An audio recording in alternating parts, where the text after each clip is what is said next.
Hi, and welcome to Dave's Think Tank.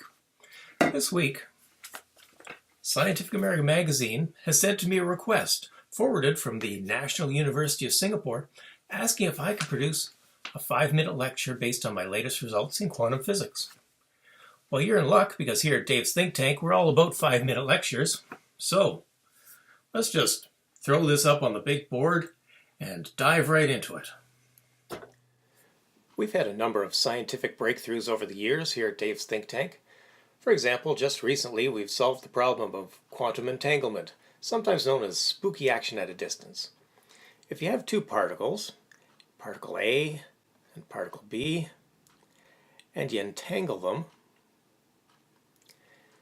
then you send them off in opposite directions. Send them off at the speed of light, and a while later you measure particle A. Well, you find out the particle A has a certain property.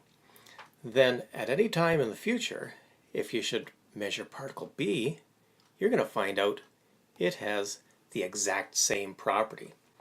So how does this happen? They can't be communicating faster than light. The answer is quite simple actually once it's been pointed out.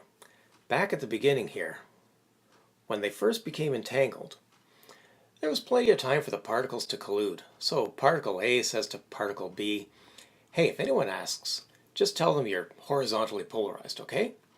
It's an old trick. The magician and the assistant have worked out in advance what the answer is going to be. Okay, so let's move on to some recent discoveries with practical implications. We here at Dave's Think Tank have been working on ways to communicate instantaneously across vast distances without being limited by the speed of light, and we've recently had something of a breakthrough. Let's suppose this is the Earth, and you want to speak with an astronaut on Mars. Now normally this communication would take several hours due to the great distances involved and the restriction that communications are limited to the speed of light. But suppose instead we lay out a long rope connecting Earth to Mars. Now what would happen if our astronaut were to tug on that rope? The answer is the entire length of rope would move and people on Earth would see it happen at the exact same instant. Now all you need is some sort of code, maybe one tug for yes and two tugs equals no. And then you can have a conversation. So Earth can ask, is everything okay? And Mars can respond with two tugs, which means, no, the volcano erupted, send a rescue ship.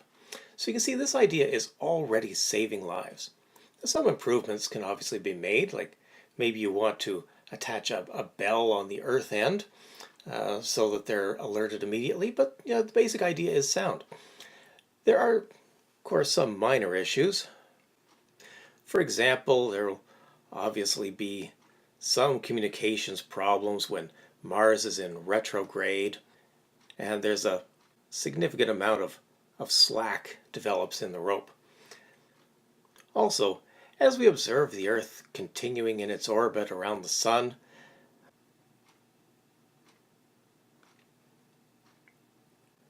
there is a somewhat significant possibility that the rope may become wrapped around the Sun, and this could cause some disruption of communications.